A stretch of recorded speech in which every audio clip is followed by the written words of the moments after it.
মহাজন বললেন বৈষ্ণব হইয়া হও নিরভিমান, জীবে দানিবে সম্মান, জানিবে কৃষ্ণ অধিষ্ঠান। মানুষে সম্মান দিলে সে সম্মান ঈশ্বরে মেলে, এ কথা সর্বশাস্ত্রে গায়। কবি চণ্ডীদাস যিনি আমাদের শিখিয়েছেন, তিনি সবার উপরে, মানুষত্ব তাহার উপরে নাই। স্বামী বিবেকানন্দ খুব সুন্দর একটা কথা বলেছেন, জীবে প্রেম করে যেই জন সেই জন সেবিছে ঈশ্বর। মনে করুন আপনি ভগবানের সেবা দিয়ে গেলেন, অথচ আপনার বাড়িতে কেউ এলো, তাকে আপনি তাড়িয়ে দিলেন, তাহলে কি সেবা হবে বাবা? রামকৃষ্ণ কথামৃতে রামকৃষ্ণ ঠাকুর বলেছেন, তোমার বাড়িতে যদি কোনোদিনও কোনো অতিথি আসে, দুটো মিষ্টি না থাকলে অন্তত দুটো মিষ্টি কথা বলো। মনে করুন আপনাদের বাড়িতে অতিথি এসেছে মা, তাকে আপনি থালা ভর্তি মিষ্টান্ন দিলেন, আর মুখটাকে করে রাখলেন বাংলার পাঁচের মতো, সেবা হবে? সেবা হবে না। তাহলে সেবা করতে গেলে কি করতে হবে? মনে করুন আপনাদের বাড়িতে কেউ এসেছে, আপনার বাড়িতে দুটো মিষ্টি নেই, এক গ্লাস জল দিলেন, দুটো মিষ্টি মিষ্টি কথা বললেন, তাহলেই কিন্তু সেবা হয়ে যায় মা। ভগবান কোথায় থাকেন? কোনো মন্দিরে না, কোনো মসজিদে, কোনো গুরুদ্বারায়, কোনো চার্চে না। ভগবান থাকেন প্রতিটি জীবের হৃদয় মন্দিরে। প্রমাণ, ভগবান শ্রীকৃষ্ণ নারদ মুনিকে প্রশ্ন করলেন, ভগবান শ্রীকৃষ্ণকে নারদ মুনি প্রশ্ন করলেন, প্রভু তুমি কোথায় থাকো? আমরা অনেকে জানতে চাই বাবা যে ভগবান থাকে কোথায়। ভগবান বললেন, নারদ আমি কোথায় থাকি জানো? বলো কোথায়? বললেন, না হং তিষ্ঠামি বৈকুণ্ঠে যোগিনাং হৃদয়েন চ মদ ভক্তা যত্র গায়ন্তি তত্র তিষ্ঠামি হে নারদ। মানে আমি বৈকুণ্ঠে থাকি না, তাহলে কোথায় থাকো? বললেন যোগিনাং হৃদয়েন চ, আমি যোগীদের হৃদয়েও থাকি না, তাহলে থাকো কোথায়? বললেন মদ ভক্তা যত্র গায়ন্তি, যেখানে আমার ভক্তরা প্রাণ ভরে দুটি বাহু তুলে আমার নাম কীর্তন করে, তত্র তিষ্ঠামি ও নারদ, আমি সেখানেই থাকি। কথায় আছে মা, হরি নামে, কথাগুলো শুনবেন, বলছে হরি নামে, হরি নামে। হরিকে কোথাও খুঁজতে হবে না, হরি নাম করুন, হরি নামেই একদিন হরি নেমে আসবে। তাই সেই নাম করার জন্য আজকে আমরা বসে আছি মা। এত রাত্রি জেগে আপনারা কেন এসেছেন? না ভগবানের অপ্রাকৃত অনন্ত কৃষ্ণ কথামৃত শ্রবণ করার জন্য। তাই বিশেষ কোনো দেরি করব না, যেহেতু অধিক রাত্রির গান, একটু ছোট্ট করে গৌর চন্দ্রিকা, তারপর আমাদের লীলার যে বিষয়বস্তু তা আমরা আলোচনা করব। চলুন সবাই মিলে একটু দুটি বাহু তুলে গাইব, আমাদের গৌর এলো রে সোনার নদিয়ায় উলুধ্বনি। মায়ের এখনো দেননি, সবাই মিলে সঙ্গে উলুধ্বনি দিয়ে হরির ধ্বনি নিতাই গৌর হরি হরি বল। শব্দ শোনা যায় আমাদের গৌর এলো রে, আমাদের গৌর এলো রে সোনার নদী গায়, ওই নাই উলুধ্বনি হরির ধ্বনির শব্দ শোনা যায় আমাদের গৌর এলো রে, আমাদের গৌর এলো রে সোনার নদিয়ায় উলুধ্বনি হরির ধ্বনি শব্দ শোনা যায় আমাদের গৌর এলো রে। তাই আমাদের গৌর এলো রে সোনার নদিয়ায় উলুধ্বনি হরির ধ্বনি শব্দ শোনা যায় আমাদের গৌর। ও মায়েরা, একটু হাতগুলো তোলা যাবে? হাতগুলো তুলে, যত অ্যান্টিনা তুলবেন তত চ্যানেল ধরবে। হাতগুলো তুলে গৌর এলো রে সোনার নদিয়ায় উলুধ্বনি হরির ধ্বনি শব্দ শোনা যায় আমাদের গৌর এলো রে হরি। আমাদের গৌর এলো রে সোনার নদী গায়, উলুধ্বনি শঙ্খধ্বনির শব্দ শোনা যায় আমাদের গৌর এলো রে, গৌর এলো রে সঙ্গে নিতাই এলো রে, গৌর এলো রে সঙ্গে নিতা গেল রে, গৌর এলো রে সঙ্গে নিতাই এলো রে, গৌর এলো রে সঙ্গে নিতাই গেল রে, গৌর এলো রে সোনার নদিয়ায় উলুধ্বনি হরির ধ্বনি শব্দ শোনা যায় আমাদের গৌর এলো রে। আমাদের গৌর এলো রে সোনার নদী গায়, উলুধ্বনি শঙ্খধ্বনির শব্দ শোনা যায় আমাদের গৌর এলো রে, আমাদের গৌর এলো রে সোনার নদিয়ায় উলুধ্বনি হরির ধ্বনি শব্দ শোনা যায় আমাদের গৌর এলো রে। আমাদের গৌর এলো রে সোনার নদিয়ায় উলুধ্বনি শঙ্খধ্বনি শব্দ শোনা যায় আমাদের গৌর এলো রে। হরি নামে কৃষ্ণ নামে জগৎ মাতায়, হরি নামে কৃষ্ণ নামে জগৎ মাতায়, কে কে তোরা নাম নিবিড় ছুটে ছুটে আয়, কে কে তোরা নাম নিবিড় ছুটে ছুটে আয়, গৌর এলো রে সোনার নদিয়ায় উলুধ্বনি হরির ধ্বনি শব্দ শোনা যায় আমাদের গৌর এলো রে হরি হরি বল।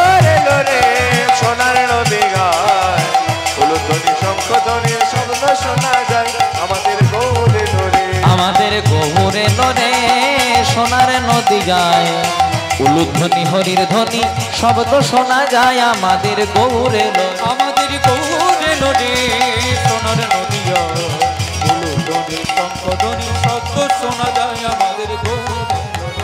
হরে কৃষ্ণ কৃষ্ণ কৃষ্ণ হরে হরে, হরে রাম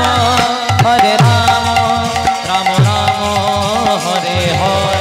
हरे कृष्ण कृष्ण कृष्ण हरे हरे, हरे राम राम राम हरे हरे। হরি বল হরি বল হরি বল হরি বল, তাই গৌর हरि बोल हरि बोल हरि बोल हरि बोल হরি বল হরি বল হরি বল হরি। हरि बोल हरि बोल। ওটা আমার সঙ্গে জয়ধ্বনি দেবেন না। বলো বলো শ্রীকৃষ্ণ চৈতন্য মহাপ্রভু কি। আরেকটুকু জোরে হবে কি? হবে আর জোরে দিতে হবে। জগৎগুরু নিত্যানন্দ প্রভু কি। বাহ, আরেকটু সাউন্ডটা বাড়াবো। মহাদেব অবতার অদ্বৈতাচার্য প্রভু কি। হ্যাঁ, পরম বৈষ্ণব শ্রীবাস প্রভু কি। রাধা স্বরূপিণী গদাধর প্রভু কি। আপন আপন পিতা মাতা কি, নিজ নিজ গুরুদেব কি। নিতাই গৌর প্রেমানন্দে হরি বল হরি বল। এবার খুব মন দিয়ে শুনবেন। ভগবানের কাছে একটা ঝোলা ছিল মা। তা কেমন ঝোলা?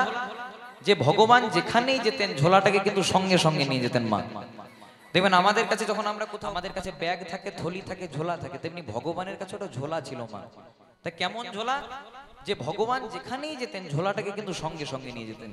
যদি কোনো ভক্তকে কৃপা করার জন্য যেতেন তাও ঝোলাটাকে নিয়ে যেতেন। যেখানেই যেতেন ঝোলাটা কিন্তু ভগবানের সাথে সাথেই থাকতো। তা ভগবানের একজন ভক্ত, যে ভক্ত 24 ঘন্টা ভগবানের সঙ্গেই থাকে, সে ভক্ত ভগবানকে প্রশ্ন করছে, হ্যাঁ গো প্রভু, তোমার ঝোলার মধ্যে কি এমন আছে? তুমি তো ভগবান, তোমার কাছে কোনোটাই চিরস্থায়ী নয়, সবটাই ক্ষণস্থায়ী। তা হ্যাঁ প্রভু, তোমার ঝোলার মধ্যে কি এমন আছে যে তুমি ভগবান হয়েও ঝোলাটাকে 24 ঘন্টা হাতে হাতে করে নিয়ে ঘোরাও? তখন ভগবান ভক্তকে বলছে, ওরে বোকা, এই ঝোলার মধ্যে কি আছে জানিস? বলছে কি আছে? বলছে ভক্তরা আমার কাছে যে যা চাই এই ঝোলাটা থেকে বার করে তাদেরকে সেইটা দিয়ে দিই। এবার ভক্ত মনে মনে চিন্তা করছে, যদি ঝোলার মধ্যে সবকিছু আছে একটু চেয়ে নি। প্রভু, আমি যদি তোমার কাছে কিছু চাই এই ঝোলা থেকে দেবে? বলছে একবার চেয়ে তো দেখ, তুই 24 ঘন্টা আমার সঙ্গে থাকিস, তোকে না দেবো তো কাকে দেবো? বলছে প্রভু, আমার বড় টাকা পয়সার অভাব, অর্থের অভাব, একটু টাকা পয়সা দেবে? যেই না বলেছে টাকা পয়সার অভাব, ভগবান এই ঝোলা থেকে বার করে অনেকগুলো টাকা দিয়ে দিয়েছেন। যেই না টাকা পয়সাটি দিয়েছে বাবা, যে ভক্ত 24 ঘন্টা ভগবানের সঙ্গে থাকে সেই ভক্তের 1 মাস আর কোনো দেখাই নাই। জয় রাধে। ভগবান মনে মনে চিন্তা করছে, কি এমন দিলাম বাবা যে যে ভক্ত 24 ঘন্টা আমার সঙ্গে থাকতো সে ভক্তের 1 মাস দেখাই না। 1 মাস পরে সেই ভক্ত আবার এসেছে। তখন ভগবান বলছে, হ্যাঁ রে, আগে যে 24 ঘন্টা আমার সঙ্গে থাকতিস 1 মাস ছিলিস কোথায়? বলছে প্রভু, ওই যে টাকাগুলো দিয়েছিলেন না, সবগুলো খরচা করতে পারি নাই। কয়েকটা পাঞ্জাব ন্যাশনাল ব্যাংকে রেখেছি, কয়েকটা SBI ব্যাংকে রেখেছি, ওই রাখতে রাখতে সময় চলে গেছে। জয় রাধে। বলছে তাহলে আবার কেন এসেছিস? বলছে প্রভু, টাকা পয়সা তো দিয়েছো, এবার যদি একটা ভালো দেখে ঘর করে দিতে খুব ভালো হতো। বলে ঘর চাই, এনে যা তোকে 1 তলা নয়, তোকে 2 তলা বিল্ডিং করে দিলাম। ভগবান মনে মনে চিন্তা করছে, টাকা পয়সা দিয়েছে, একটা 2 তলা ঘর করে দিয়েছে, আর কি আসবে? আবার এসেছে মা। বলছে প্রভু, টাকা পয়সা দিলে, একটা ঘর করে দিলে, কিন্তু আমার স্ত্রী বলছে ঘরটা ভালো হয়েছে, কিন্তু যদি একটু টাইলস মার্বেল লাগিয়ে দিতে আরো ভালো হতো। কোনোতেই শান্তি নাই মা, যত দিচ্ছে আরো চাইছে। বলে টাইলস মার্বেল লাগবে, এনে যা তোর ঘরের মধ্যে টাইলস মার্বেল লাগিয়ে দিলাম। এবার করেছে কি, টাকা পয়সা দিয়েছে, একটা 2 তলা ঘর করেছে, টাইলস মার্বেল লাগিয়েছে। সেই ভক্ত আবার 1 মাস পরে এসেছে। প্রভু, ঘর করে দিয়েছো, টাকা পয়সা দিয়েছো, ঘরের মধ্যে টাইলস মার্বেল লাগিয়ে দিয়েছো, কিন্তু আমার বড় ছেলেটা বলছে এই 8 ঘোড়া থেকে ঘুষ করা হেঁটে হেঁটে যেতে পারবে না, একটা গাড়ির দরকার। একটা গাড়ি দিলে ভালো তো। বলে গাড়ি চাইনি, যে তোকে গাড়িও দিলাম। টাকা পয়সা দিয়েছে, ঘর বাড়ি দিয়েছে, গাড়ি বাড়ি দিয়েছে। ভগবান মনে মনে চিন্তা করছে, আর বোধহয় আসবে না, আবার এসেছে মা। দেখুন কত চাওয়া পাওয়া আমাদের মতো মানুষের। বলছে প্রভু, সব তো দিয়েছো, কিন্তু সব জিনিসটা রাখার মতো মাথাতে বুদ্ধি নাই, একটু বুদ্ধি দিলে ভালো হতো, যা বুদ্ধি দিলাম। প্রভু একটু যশ দিলে ভালো হতো, যা যশ দিলাম। প্রভু একটু খ্যাতি দিলে ভালো হতো, যা খ্যাতি দিলাম। প্রভু একটু সম্মান দিলে ভালো হতো, যা সম্মান দিলাম। ভগবানের ঝোলাতে যা কিছু ছিল বাবা, সব কিছু উজাড় করে দিয়ে দিলেন। সব কিছু দেওয়ার পরেও ভগবানের ঝোলাতে মোটে আর একটি জিনিস পড়ে আছে। সব দিয়েছে আর মোটে একটা জিনিস পড়ে আছে। তখন ভক্ত বলছে, প্রভু সব তো দিলে, আর তো মোটে একটা জিনিস ওইটাও দিয়ে দাও। বলছে, হ্যাঁ রে বাবা, তোর যে কোনোতেই শান্তি নাই, যত দিচ্ছে আরো চাইছিস, এত শব্দ দিলাম আর কি করবি? বলছে, না মোটেই তো আর একটা জিনিস ওইটাও দিয়ে দাও। বলছে, শোন, তোকে সব দিয়েছি কিন্তু এই জিনিসটা দিতে পারবো না। বলে, কেন? কারণ এই জিনিসটা যদি তোকে দিয়ে দিই, তুই আর কোনোদিন আমাকে ডাকবিই না, তুই আর আমি সমান সমান হয়ে যাবো। বলছে, ঠিক আছে, দিতে হয় না, একটু বলে তো দাও। কে? বলছে, বলতে পারে। বলছে, কি আছে? বলছে, শোন, তোকে টাকা পয়সা দিলাম, তোকে গাড়ি বাড়ি দিলাম, তোকে জমি সম্পত্তি দিলাম, জগতের সব অশান্তিগুলো তোকে দিলাম, কিন্তু একটা জিনিস দিই নাই বাবা, যেটা আমি সচরাচর কাউকে দিই না, যে জিনিসটার নাম হলো শান্তি। নিতাই গৌর প্রেমানন্দে হরি হরি বল। ভগবান শান্তি সবাইকে দেয় না মা। মনে মনে করুন, কেউ কোটি কোটি টাকা রোজগার করে, কিন্তু যতক্ষণ না রাত্রিবেলায় 2 টাকার ঘুমের ট্যাবলেট খায়, ঘুম হয়? তাই ভগবান শান্তি সবাইকে দেয় না। শান্তি দেয় কাকে? শান্তি দেয় শুধুমাত্র ভক্তকে। ভগবান মনে মনে চিন্তা করবে, যে ভক্ত নিরন্তর আমার নাম করে, হয়তো তাকে টাকা পয়সা না দিলাম, হয়তো তাকে গাড়ি বাড়ি না দিলাম, অন্তত মনে শান্তিটা দিই। আর সেই শান্তি পাওয়ার জন্য আজকে আমরা রাত্রি জেগে বসে আছি। তাই চলুন সবাই মিলে একটু দুটি বাহু তুলে গাইবো। বলে, ধর লও ধর লও, লও রে কিশোরীর প্রেমে নিতাই ডাকে আয়। ধর লও ধর লও, ধর লও রে কিশোরীর প্রেমে নিতাই ডাকে আয়। ধর লও ধর লও, লও রে কিশোরীর প্রেমে নিতাই ডাকে আয়। ধর লও ধর লও, ধর লও রে কিশোরীর প্রেমে নিতাই ডাকে আয়। নিতাই ডাকে আইগো তোরা গৌর ডাকে আয়। নিতাই ডাকে আইগো তোরা গৌর ডাকে আয়। ওই না নিতাই ডাকে, ওই না নিতাই ডাকে, নিতাই ডাকে আইগো তোরা গৌর ডাকে আয়। ওই না নিতাই ডাকে, ওই না নিতাই ডাকে, নিতাই ডাকে আইগো তোরা গৌর ডাকে আয়। শান্তিপুর ডুবো ডুবো নদে ভেসে যায়। শান্তিপুর ডুবো ডুবো নদে ভেসে যায়। শান্তিপুর ডুবো ডুবো নদে ভেসে যায়। শান্তিপুর ডুবো ডুবো নদে ভেসে যায়। ধর লও ধর লও, লও রে কিশোরীর প্রেমে নিতাই ডাকে আয়। ধর লও ধর লও, ধর লও রে কিশোরীর প্রেমে নিতাই ডাকে আয়। ধর লও ধর লও, লও রে কিশোরীর প্রেমে নিতাই ডাকে আয়। ধর লও ধর লও, ধর লও রে কিশোরীর প্রেমে নিতাই ডাকে আয়। দেখুন মায়েরা, আজকে এই যে আমরা কীর্তন শুনতে বসেছি, আমাদেরকে প্রথমে জানতে হবে কলিযুগে কীর্তন প্রথম করেছিলেন কে, আর কলিযুগে কীর্তনটা প্রথম শুনেছিলেন এই বাকি। আমরা তো কলির জিম্মা। কৃতে যোদ্ধায়তে বিষ্ণু ত্রেতায়াং যজতে মুখৈ তাপরে পরিচর্যায়াং কলো তদহরি সংকীর্তনা। অর্থাৎ সত্য যুগে ভগবানকে পাওয়ার উপায় ছিল ধ্যান করা। ত্রেতায়াং যজতে মুখৈ, যখন সত্য যুগ থেকে ত্রেতা যুগ এলো বাবা, তখন ধ্যান রইল না। ত্রেতায়াং যজতে মুখৈ, অর্থাৎ ত্রেতা যুগে ভগবানকে পাওয়ার উপায় হলো যাগযজ্ঞ করা। দ্বাপরে পরিচর্যায়াং, অর্থাৎ দাপর যুগে ভগবানকে পাওয়ার উপায় হলো সেবা পূজা করা বা পরিচর্যা করা। কিন্তু যখন কলিযুগে এলেন, তখন না থাকলো ধ্যান, না থাকলো যাগযজ্ঞ, না থাকলো সেবা পূজা, শুধু একটাই জিনিস না, গোলকের গোপনের বস্তু হরিনাম সংকীর্তন। তাহলে এই যে হরিনাম সংকীর্তন, এটা কলিযুগে প্রথম গেয়েছিলেন কে, আর প্রথম শুনেছিলই বা কে? এই কলিযুগে যিনি প্রথম কীর্তন করেছিলেন, তিনি হলেন ব্রহ্ম শাপগ্রস্ত রাজা পরীক্ষিত, যিনি প্রথম কীর্তনটা শুনেছিলেন। আর প্রথম কীর্তন গিয়েছিলেন কে না, ব্যাসদেব পুত্র শ্রীল সুখদেব গোস্বামী। এই পরীক্ষিত ছিলেন কে, যিনি কীর্তনটা প্রথম শুনেছিলেন? এই পরীক্ষিত ছিলেন অর্জুনের পুত্র অভিমন্যু, আর অভিমন্যুর পুত্র ছিল পরীক্ষিত। কীর্তনটা শুনেছিলেন কিভাবে, একটু মন দিয়ে শুনবেন। একদিন রাজা পরীক্ষিত মৃগয়া করতে গেলেন বা শিকার করতে গেলেন। শিকার করতে করতে করতে করতে রাজা পরীক্ষিতের একটু জল পিপাসা পেয়ে গেল, মানে জল তৃষ্ণা পেয়ে গেল। এবার রাজা পরীক্ষিত করলেন কি, চতুর্দিকে খুঁজতে লাগলেন যে কোথায় আমি জল পাবো। এবার চতুর্দিকে খুঁজতে খুঁজতে কোথাও যখন কিছু পেলেন না, তখন দেখতে পেলেন একজন মুনি, শাস্ত্রে যার নাম পাওয়া যায়, যার নাম ছিল শ্রমিক মুনি। এই শ্রমিক মুনি ধ্যান করছেন, ধ্যানস্থ অবস্থায় বসে আছেন। ধ্যান করতে করতে রাজা পরীক্ষিত প্রশ্ন করলেন, মুনিবর, আমার বড় জল পিপাসা পেয়েছে, আমাকে একটু জল দেবেন? কিন্তু মুনি তো ধ্যান করছেন, মুনি শুনতে পেল না। তখন রাজা পরীক্ষিত মনে মনে চিন্তা করলো, আমি এত বড় রাজা বলে কথা, আমাকে সেবা দেওয়ার জন্য সবাই ধন্না দিয়ে বসে থাকে, আমাকে সেবা দেওয়ার জন্য সবাই লাইন দিয়ে বসে থাকে, আর আমি কিনা মুনির কাছে একটু সামান্য জল চাইলাম, জল দিল না। তাই রাজা পরীক্ষিত করলেন কি, এই যে আপনাদের তরফ থেকে আমাকে একটা খুব সুন্দর রজনীগন্ধার মালা দেওয়া হয়েছে, এমনি একটা মরা সাপ পড়েছিল কিছু দূরে, ওই মৃত সর্পটাকে শ্রমিক মুনির গলাতে মালার মতো করে পরিয়ে দিলেন। কে পরিয়ে দিলেন? না রাজা পরীক্ষিত। পরিয়ে দিয়ে তো চলে গেলেন মা, কিন্তু কথায় আছে পাপ ছাড়ে না কাকে?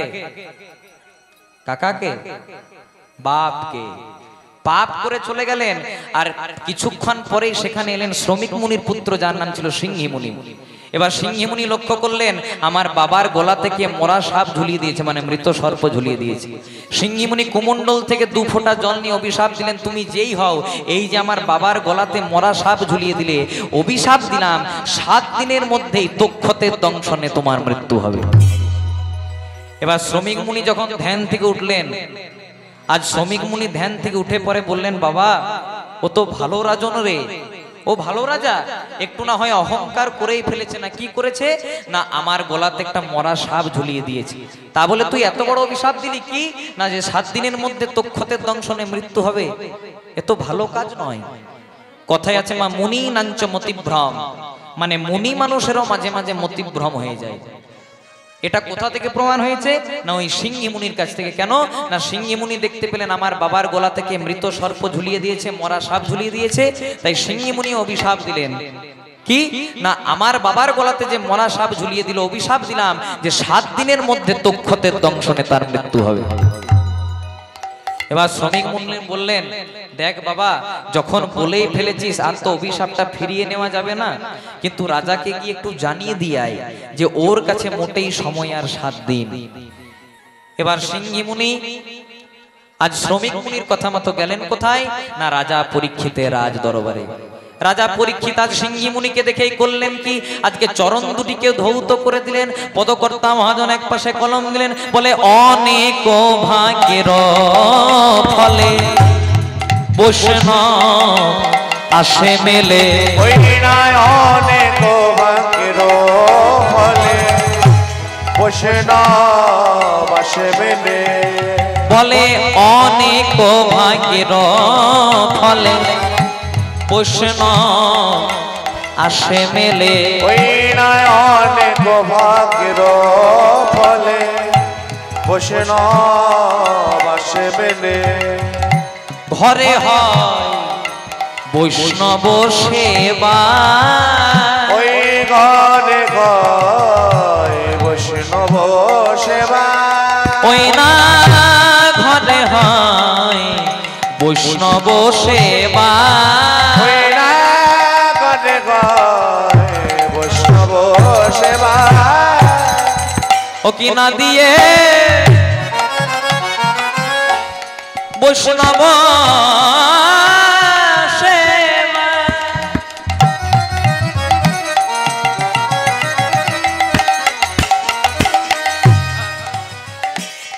ও কি উদ্ধার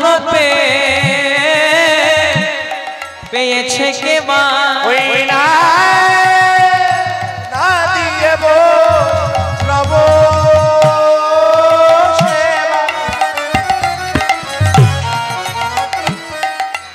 উদ্ধার পেয়েছে কেবা, তারে সাক্ষী যুধিষ্ঠিরাজন গো, তার সাক্ষী যুধিষ্ঠিরাজন, ওই না তার সাক্ষী যুধিষ্ঠির রাজন গো, তার সাক্ষী যুধিষ্ঠির রাজন, বলে বৈষ্ণব সেবা করো আয়োজন, বৈষ্ণব সেবার করো আয়োজন, বলে বৈষ্ণব সেবা করো আয়োজন, বৈষ্ণব সেবার করো আয়োজন, আবার দিয়ে মন প্রাণ সব সমর্পণ, বৈষ্ণব সেবার করো আগমন, ওই না দিয়ে মন প্রাণ সব সমর্পণ, বৈষ্ণব সেবার করো আয়োজন, খুব মন দিয়ে শুনবেন মায়েরা। রাজা পরীক্ষিত গেছিল শিকার করতে। রাজা পরীক্ষিতের একটু জল পিপাসা পেয়ে গেল। জল পিপাসা পেয়ে শ্রমিক মুনিকে বললেন, মুনিবর আমাকে একটু জল দিন। কিন্তু মুনি তো ধ্যান করছেন, মুনি শুনতে পেলেন না। তাই রাজা পরীক্ষিত ক্রোধান্বিত হয়ে একটা মরা সাপকে শ্রমিক মুনির গলায় মালার মতো করে পরিয়ে দিল। শ্রমিক মুনির পুত্র সিংহী মুনি এসে পরে দেখলেন যে আমার বাবার গলা থেকে মরা সাপ ঝুলিয়ে দিয়েছে, তাই অভিশাপ দিল, আমার বাবার গলাতে যে মরা সাপ ঝুলিয়ে দিলে 7 দিনের মধ্যে তক্ষতের দংশনে তার মৃত্যু হবে। এবার শ্রমিক মুনি বলল, বাবা ও তো ভালো রাজন রে, একটু না হয় অহংকার করেই ফেলেছে, তা বলে এত বড় অভিশাপ দিলি যে 7 দিনের মধ্যে মারা যাবে। তার বলছে, বাবা আমার বড় ভুল হয়েছে, তাহলে কি করা যায় বলো তো? বলছে, শোন, অভিশাপ যখন দিয়ে দিয়েছিস অভিশাপটা তোর ফেরানো যাবে না, তাই রাজাকে গিয়ে একটু জানিয়ে দিয়ায় যে ওর হাতে সময় আর মোটেই 7 দিন। জয় রাধে। ভক্তমণ্ডলী মায়েরা, মনে করুন যদি আমরা জানতে পারি যে আমাদের হাতে আর 7টা দিন মোটেই বেঁচে আছে, আমরা আর মোটেই 7 দিন বাঁচবো, আমরা কি করব? কি করবো আমরা ব্যাংক থেকে যত টাকা থাকবে সেগুলো তুলে আনবো, তুলে পরে বলবো বড় ছেলের নামে এতটা, ছোট ছেলের নামে এতটা, বড় ছেলেকে এই জমিটা দেবো, ছোট ছেলেকে এই জমিটা দেবো। কিন্তু রাজা পরীক্ষিত তা করলেন না। রাজা পরীক্ষিত আজকে কিন্তু মুনিবরকে বললেন, মুনিবর আজ আমি বড় সৌভাগ্যবান। কেন? কারণ পৃথিবীতে সবাই আসার সময়টা জানতে পারে, কিন্তু কেউ কি জানতে পারে যে সর্বমায়ার বন্ধন পরিত্যাগ করে কবে সে 4 জনের কাঁধে চেপে শ্মশান ঘাটে যাবে? কেউ জানে না। কিন্তু আমি এমন একজন ভাগ্যবান যে আমি জানতে পেরেছি আমার কাছে সময় আর মোটেই 7 দিন। তাহলে মুনিবর, যখন পাপ করেই ফেলেছি, পাপের তো প্রায়শ্চিত্ত আছে, কি করে প্রায়শ্চিত্ত করব? তখন সিংহী মুনি বলেন, শুনুন, যখন পাপ করেছেন, পাপের যদি প্রায়শ্চিত্ত পেতে চান তাহলে 7 দিন ধরে আপনি ভাগবত শ্রবণ করুন। ভাগবতটা শোনাবে কে? না শ্রীল সুখদেব গোস্বামী মহারাজ। এই সুখদেব গোস্বামী হরিদ্বারে যেখানে আরতি হয় বাবা, সে ওই আরতি করার ঘাটে 7 দিন ধরে রাজা পরীক্ষিতকে ভাগবত শ্রবণ করালেন। ভাগবত শুনতে শুনতে রাজা পরীক্ষিতের মুক্তি হয়ে গেল ঠিক, কিন্তু গঙ্গার ঘাটে দাঁড়িয়ে সুখদেব গোস্বামী কি বললেন? দানং ব্রতং তপোযজ্ঞং শ্রাদ্ধাঞ্চ পিতৃতর্পণম সকল নিষ্ফলং হরিনাম সংকীর্তন বিনা। মানে কলিযুগে তুমি দান করো, ব্রত করো, যাগযজ্ঞ করো, তপস্যা করো, পিতামাতার শ্রাদ্ধ করো, পিতৃতর্পণ করো, এগুলো নিশ্চয়ই মহৎ কাজ, কিন্তু এগুলো কখনোই সফল হয় না বাবা। তাহলে আপনারা তো বলতে পারেন, এত টাকা পয়সা দিয়ে বাবা মায়ের শ্রাদ্ধ করালাম, এত টাকা পয়সা দিয়ে গয়াতে গিয়ে পিণ্ড দান করে এলাম, এত টাকা পয়সা দিয়ে যাগযজ্ঞ করালাম, দান করলাম, তাও হলো না? না, হলো না। কেন? না কলিযুগে মহাপ্রভু গাইডলাইনটা চালিয়ে দিলেন যে হরিনাম সংকীর্তন বিনা কালো। মানে কলিতে তুমি যা কিছুই ভালো কাজ করো, কিন্তু যদি ভগবানের নাম না হয় তাহলে তুমি যত বড়ই যজ্ঞ করো সেই যজ্ঞটা কোনোদিনও সফল হয় না বাবা। তাই আমরা বলি না মায়েরা যে আমাদের নাম করার সময় নাই, বাড়িতে রান্না করতে, বাটনা বাটতে, কাপড় কাচতে এই সময় চলে যায়, নাম গাইবো কখন? তাই মহাজন একটা দামি কথা বললেন, বলো হাতে করো গৃহ কাম, মুখে বলো হরি, অনায়াসে পেরিয়ে যাবে ভব সিন্ধু পারি। হাতে করো গৃহ কাম, মুখে বলো ঘরে, অনায়াসে পেরিয়ে যাবে ভব সিন্ধু পারি। বলে হাতে করো গৃহ কাম, মুখে বলো হরি, অনায়াসে পেরিয়ে যাবে ভব সিন্ধু পারি। হাতে করো গৃহ কাম, মুখে বলো ঘরে, অনায়াসে পেরিয়ে যাবে ভব সিন্ধু পারি। দেখুন কত সুন্দর কথা বলছে, হাতে করো গৃহ কাম, মুখে বলো হরি, আর অনায়াসে পেরিয়ে যাবে ভব সিন্ধু পারি। আমরা বলি না মা যে আমাদের নাম করার সময় নাই, বাড়িতে রান্না করতে, বাটনা বাটতে, কাপড় কাচতে সময় চলে যায়, কিন্তু মহাজন বললেন নাম করতে গেলে কোনো তিথি দেখতে হয় না, নাম করতে গেলে কোনো নক্ষত্র লাগে না, বার লাগে না। তাহলে নামটা গাইবেন কখন? না কথা বলিতে, পথ চলিতে, গাহ ললিত কৃষ্ণ নাম। মানে আপনি কথা বলছেন তাও হরি নামটা স্মরণে থাকুক, আপনি কোথাও হেঁটে হেঁটে পথে যাচ্ছেন তাও হরি নামটা স্মরণে থাকুক, আপনি যে কিছুই বাড়িতে কাজ করছেন মুখে যদি হরি নামটা থাকে তাহলে এই হরি নামের গুণে একদিন পার হয়ে যায়। তাই বলছে হাতে করো গৃহ কাম, মুখে বলো হরি, অনায়াসে পেরিয়ে যাবে ভব সিন্ধু পারি। হাতে করো গৃহ কাম, মুখে বলো ঘরে, অনায়াসে পেরিয়ে যাবে ভব সিন্ধু পারি। এই একটা উত্তর হলো। তাহলে নাম গাইবেন কখন? মানে আপনি যে কিছু কাজ করছেন তার সেই সময় আপনি নাম গাইতে পারেন। আবার অনেকে বলে যে সংসারে থাকলে নাকি ভগবানকে পাওয়া যায় না, সংসার ত্যাগ করতে হয়, গৃহ ত্যাগ করতে হয়, বাবা মাকে ছাড়তে হয়, পুত্র সন্তানদেরকে ছাড়তে হয়, বনে গিয়ে তপস্যা করতে হয়, তবে নাকি ভগবানকে পাওয়া যায়। কিন্তু নরোত্তম দাস ঠাকুর সেই বেড়াজালটাকেও ভেঙে দিলেন। কি বললেন? বনেতে বা গৃহেতে থাকো, হ্যাঁ, তুমি বনে আছো না তুমি ঘরে আছো, তুমি সন্ন্যাসী না তুমি সংসারী, সেটা দেখার দরকার নাই। একবার হা গৌরাঙ্গ বলে ডাকো, তুমি তাই বনেতে বা গৃহেতে থাকো, একবার হা গৌরাঙ্গ বলে ডাকো, বলে বনেতে বা গৃহেতে থাকো, হা গৌরাঙ্গ বলে ডাকো, বনেতে বা গৃহেতে থাকো, হা গৌরাঙ্গ বলে ডাকো, বনেতে বা গৃহেতে থাকো, হা গৌরাঙ্গ বলে ডাকো। বনেতে বা গৃহেতে থাকো, হা গৌরাঙ্গ বলে ডাকো। আবার নরোত্তম মাগে তার সঙ্গ, আবার নরোত্তম মাগে তার সঙ্গ, আবার নরোত্তম মাগে তার সঙ্গ, আবার নরোত্তম মাগে তার সঙ্গ।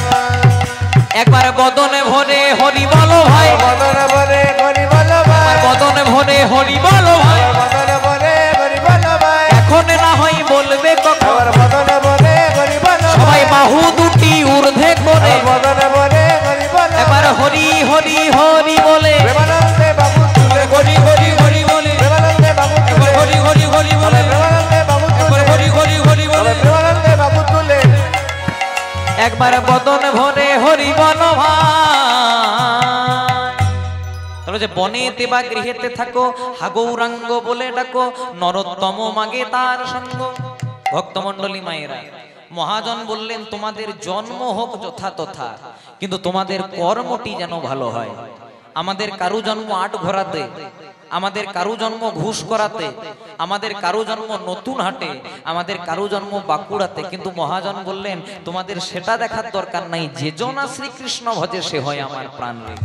তোমরা কে ব্রাহ্মণ, তোমরা কে বৈষ্ণব, তোমরা কে ডাক্তার, তোমরা কে মাস্টার, তোমরা কি ইঞ্জিনিয়ার, সেটা দেখার দরকার নাই। যে জনা শ্রীকৃষ্ণ ভজে, একবার যেজন কৃষ্ণ বলতে পারে ভগবান তাকে কৃপা করে। আচ্ছা বলো তো মায়েরা, কলিযুগের ভগবান চৈতন্য মহাপ্রভু কোথায় জন্মগ্রহণ করেছিলেন? জয় রাধে। এর উত্তরগুলো দেবেন, কারণ আপনারা আজকে ভাড়ার ঘর হয়ে বসেছেন। জয় রাধে। ভাড়ার ঘর যদি ভালো হয় তবে রান্না করতে সুবিধা হয়, তাই আপনারা একটু যোগানটা দিয়ে দেবেন যেন আমার একটু গাইতে সুবিধা হয়। তাহলে কলিযুগের ভগবান চৈতন্য মহাপ্রভু কোথায় জন্মগ্রহণ করেছিলেন মা? নদিয়া নবদ্বীপে। কিন্তু জায়গাটা কোথায়? একটা নিম গাছের তলায়। অনেকে বলে নিম গাছের তলায় জন্ম হয়েছিল, তাই নাকি ঠাকুরের নাম নিমাই, বলে তো মায়েরা। কিন্তু সেদিকে যাব না। নিম গাছের তলায় জন্ম নিলে যদি নিমাই হয়, আচ্ছা বলুন তো জাম গাছের তলায় জন্ম নিলে কি হয়? জামাই। তাহলে ভাগ্যে ভগবান জাম গাছে আসে নাই, এগুলো আমরা করে দিয়েছি। জয় রাধে। তাহলে কলিযুগের ভগবান চৈতন্য মহাপ্রভু জন্মগ্রহণ করলেন নিম গাছের তলায়। দাপর যুগের ভগবান শ্রীকৃষ্ণ জন্মগ্রহণ করলেন জেলখানাতে, মানে কংসের নির্জন কারাগারে। তারপর রামকৃষ্ণ ঠাকুর, যিনি নিজের হাতে শ্যামামাকে এঁঠো খাইয়েছিলেন, তিনি জন্মগ্রহণ করলেন কোথায় না ঢেকিশালাতে। মায়ের চালগম কুটতে কুটতে প্রসব যন্ত্রণা হলো, ঠাকুরের জন্ম হয়ে গেল। একবার ভেবে দেখবেন মা, এক ভগবান নিম গাছের তলায়, এক ভগবান জেলখানায়, এক ভগবান ঢেকিশালায়। ভগবান বলল, ওরে কলির জীব, আমরা ভগবান, কিন্তু আমাদের কারু জন্ম নিম গাছের তলায়, আমাদের কারু জন্ম জেলখানায়, আমাদের কারু জন্ম ঢেকিশালাতে, তথাপি আমরা ভগবান কেন না কর্মটা সেই রকম করেছি। তাই কর্ম যদি ভালো করতেন পারেন মা, ফল কিন্তু একদম ভালো পাবেন। একটা পদ্ম ফুল কোথায় ফোটে? পাকে। দেখবেন পুকুরের মধ্যে পাক থাকে, সে পাকে কিন্তু পদ্ম ফুল ফোটে। আর গোলাপ ফুল কোথায় ফোটে মা? বাবুদের বাগানে।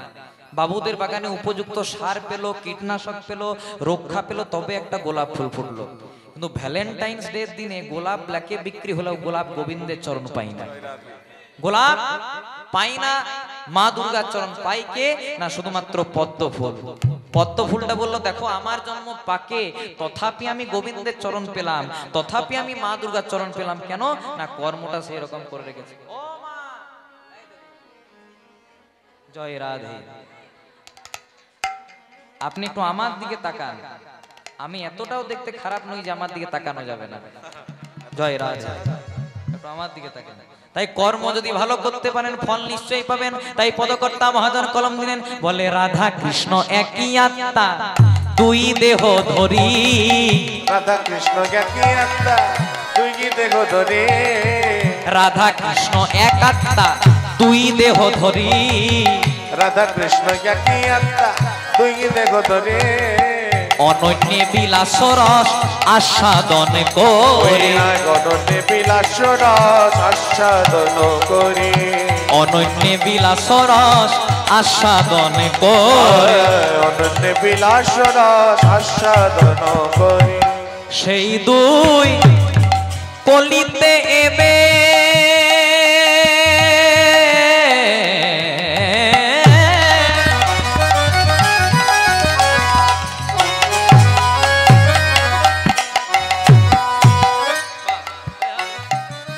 সেই দুই কলিতে এবে চৈতন্য গোসাই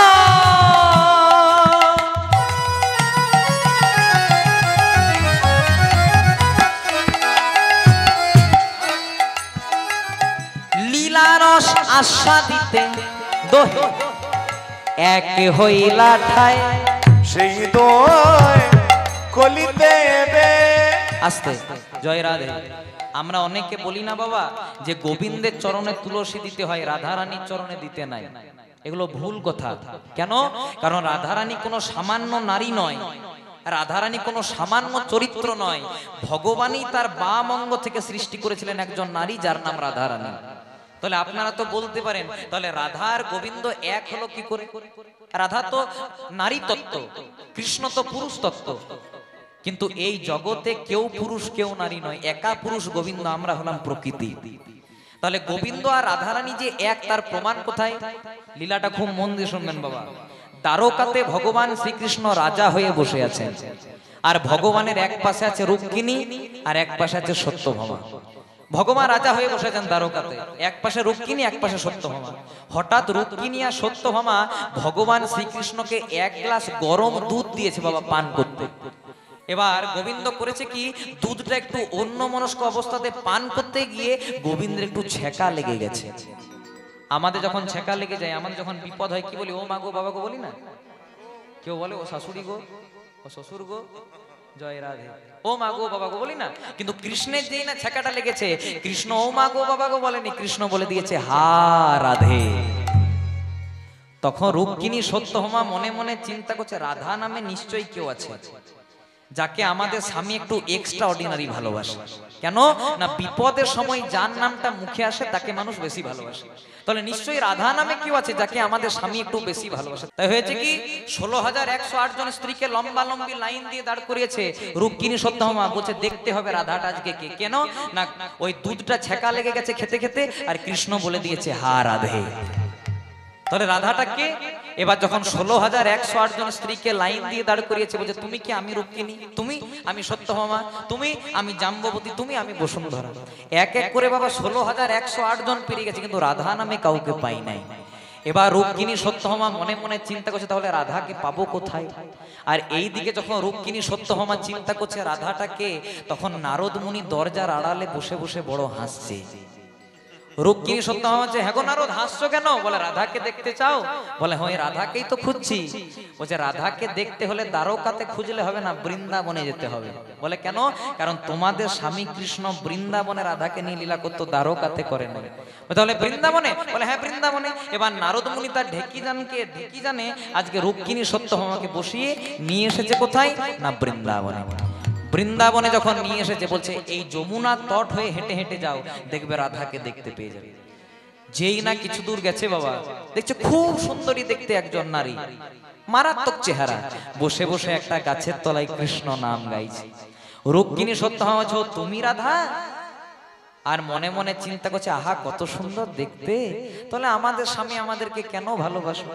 আমাদের যে কত সুন্দর দেখতে, তাহলে তোকেই ভালোবাসবে। বলছে তুমি রাধা? বলছে না আমি রাধা নই। তাহলে তুমি কে? আমি হলাম রাধারানীরই একজন সখী, রাধারানীরই একজন দাসী, আমার নাম হলো ললিতা।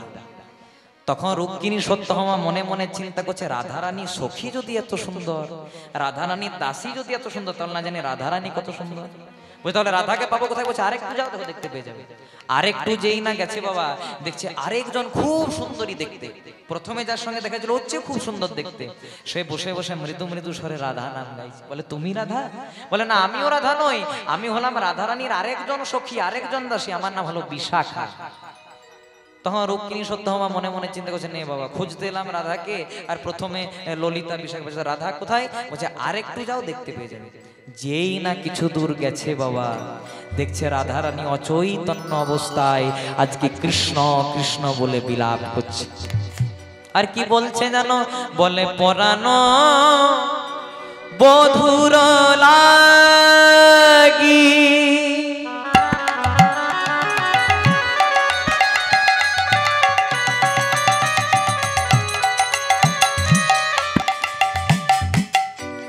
রাধা রানী আমার করে হায় হায়,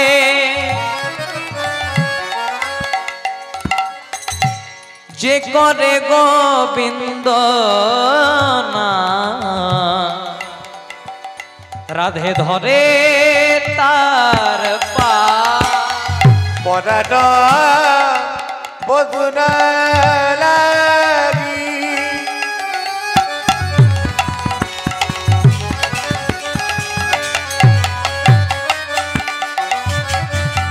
রাধা রানী আমার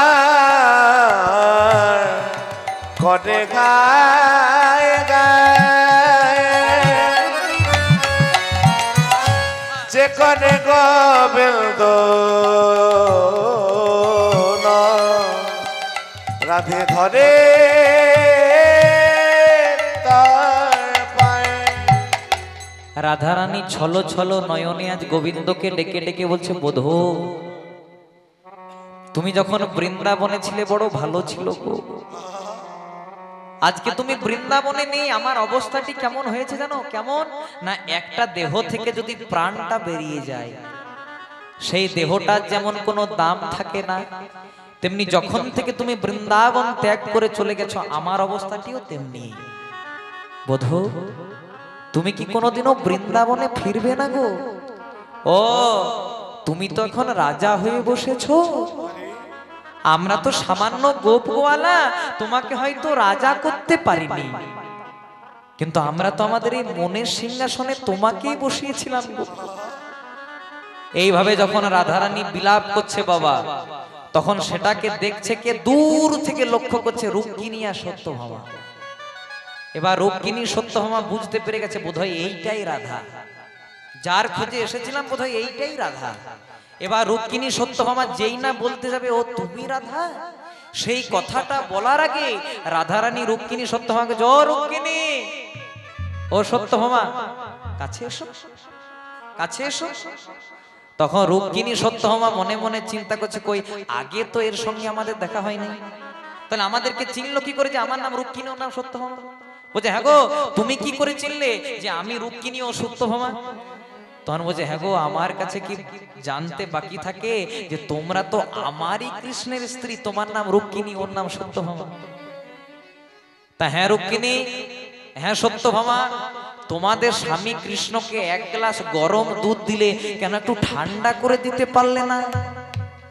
রুক্মিণী সত্যভামা বলছে, নে বাবা, দুধটা দিয়েছিলাম কৃষ্ণকে, খবরটা রাধা পেল কি করে? দুধটা দিয়েছিলাম দ্বারকাতে, খবরটা বৃন্দাবনে এলো কি করে? তার বলছে হ্যাঁ গো রাধে, এ তো দ্বারকার কথা, কালকেই তো আমি রাত্রিবেলায় কৃষ্ণকে গরম দুধটা দিয়েছিলাম, তুমি জানলে কি করে? বলছে হ্যাঁ গো, যখন তোমাদের স্বামী কৃষ্ণ গরম দুধটা অন্যমনস্ক অবস্থায় পান করলো, ওর একটু ছ্যাঁকা লেগে গেল, মনে আছে? বলে হ্যাঁ মনে আছে। তখন কি বলেছিল? তখনও বলেছিল হা রাধে।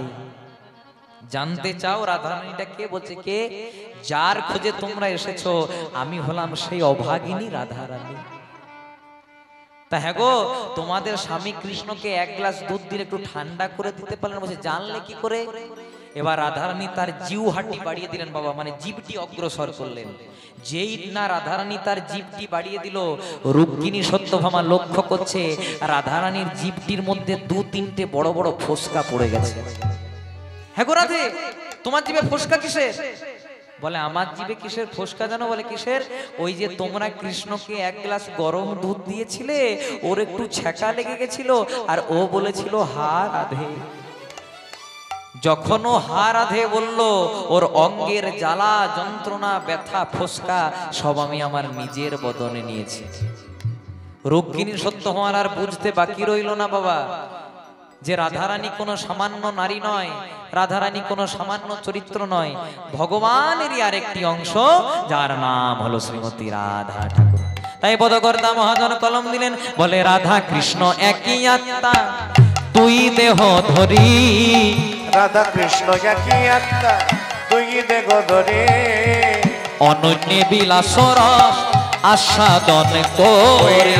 অনন্য বিলাস আস্বাদন করি। ওই না অনন্য বিলাস রস আস্বাদন করি।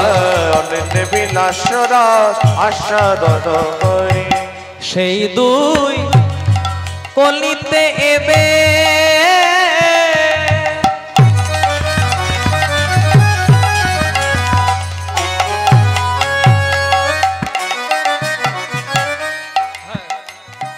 চৈতন্য গোসাই লীলারস আস্বাদিতে দোহে এক হইলা ঠায়। সেই দয় কলিতে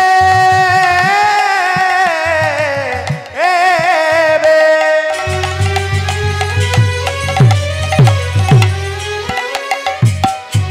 চৈতন্যটা গোসাই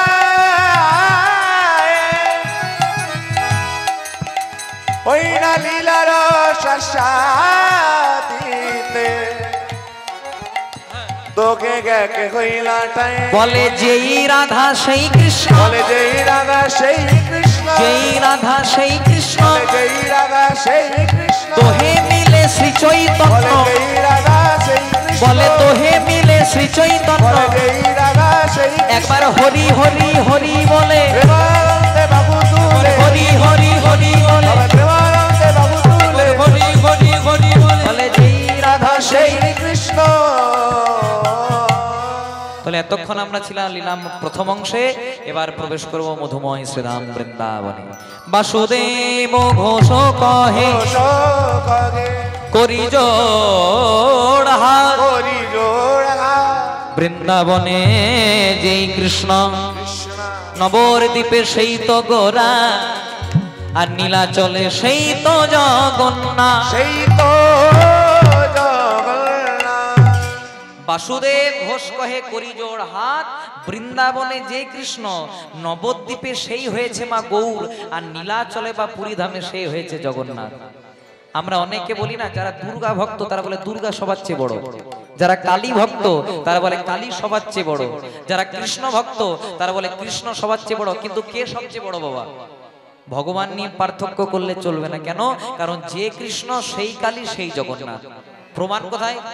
মনে করুন আপনাদের এখানে যদি কোনো পূজা হয়, ও মায়েরা তোমাদের এখানে দুর্গা পূজা হয়, লক্ষ্মী পূজা বা সব পূজাই হয়, দেখবেন যে কোনো পূজা হোক, দুর্গা পূজা, লক্ষ্মী পূজা, কালী পূজা, যে কোনো পূজাই হোক বাবা, প্রথমেই কিন্তু ঠাকুর মশাই, আমি তো ব্রাহ্মণের ছেলে, প্রথমেই ঠাকুর মশাই হাতে এক গন্ডুস জল নিয়ে পরে বলে নমো বিষ্ণু, নমো বিষ্ণু, তদ বিষ্ণু। কেন? আপনারা তো ঠাকুর মশাইকে চার্জ করতে পারেন, ঠাকুর মশাই আমি তো আজকে বিষ্ণু পূজা করাচ্ছি, আমি তো আজকে কালী পূজা করাচ্ছি, আমি তো যে দুর্গা পূজা করাচ্ছি, আমি তো যে লক্ষ্মী পূজা করাচ্ছি, তাহলে আপনি বারবার বিষ্ণু বিষ্ণু কেন বলছেন? যদি প্রকৃত ঠাকুর মশাই হয় আপনাকে উত্তর দেবে, প্রথমে আমি বাড়ির গার্জিয়ানকে নিমন্ত্রণ করছি। বাড়ির গার্জিয়ানকে নিমন্ত্রণ করলে, বাড়ির অভিভাবককে নিমন্ত্রণ করলে যেমন বাড়ির সব সদস্যদেরকে নিমন্ত্রণ করা হয়ে যায়, তেমনি কলিযুগে যদি কেউ কৃষ্ণ ভজন করে তার হিন্দুদের 33 কোটি দেব দেবতা সকলের ভজন করা হয়ে যায়নি। তাই গৌর প্রেমানন্দে হরি হরি বল। আবার পূজাগুলো শুনতে হবে বাবা। পূজা চলতে চলতে ঠাকুর মশাই বলবে মাধব মাধব বাচি, মাধব মাধব রিধি।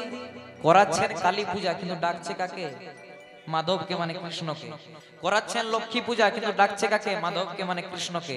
করাচ্ছেন সরস্বতী পূজা কিন্তু ডাকছে কাকে? মাধবকে মানে কৃষ্ণকে। আবার পূজা চলতে চলতে ঠাকুর মশাই বলবে আবাহন ন জানামি নৈব জানামি পূজনম বিসর্জন ন জানামি ক্ষমঃ পরমেশ্বর। মানে আমি তোমার আবাহন জানি না, মানে তোমাকে ডাকতে জানি না।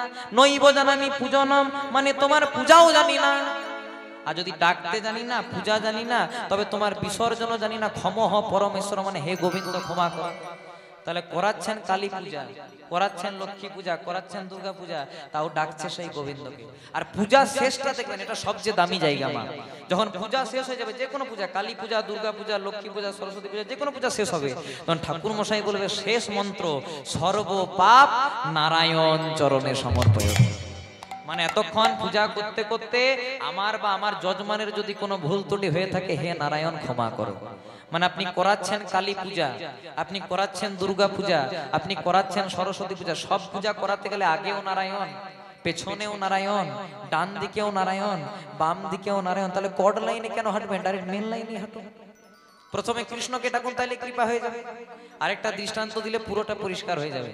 আমার মামা বাড়ি হলো বীরভূমে। আচ্ছা, মায়েদেরকে যদি প্রশ্ন করি, বলো তো মা, আমার মামা বাড়ি যদি বীরভূমে হয়, তাহলে আমার মায়ের বাপের বাড়ি কোথায় হবে? আটঘোড়া। কোথায় বলছে? আয় দেখুন, ওই দিকে বলে দিচ্ছে আটঘোড়া। ধন্য আপনাদের, জয় রাধা। তাহলে আমার মামা বাড়ি যদি বীরভূমে হয়, তাহলে আমার মায়ের বাপের বাড়ি কোথায় হবে মা? বীরভূমে। বাহ, খুব সুন্দর। আর বাবাদেরকে যদি প্রশ্ন করি, বাবা তাহলে আমার বাবা শ্বশুর বাড়ি কোথায় হবে? বীরভূমে। কথাটা কেন বললাম? আমি গেলাম মামা বাড়ি, মা গেল বাপের বাড়ি, বাবা গেল শ্বশুর বাড়ি, গিয়ে পরে দেখলাম জায়গা, কেউ বলে জল, কেউ বলে পানি, কেউ বলে ওয়াটার, বস্তুটা। তাই যে কৃষ্ণ সে কালী সে জগন্নাথ, ভগবান নিয়ে পার্থক্য করার দরকার নাই, অন্তরে ভক্তি থাকলে ভগবান দেখা দেবে। তাই চলুন সবাই মিলে একসঙ্গে বৃন্দাবনে যাব। ও মানারে চলো যাই বৃন্দাবন ধাম। আর মুখে বলি বৃন্দাবন, কি বলতে হয় মা? রাধা রাধা না।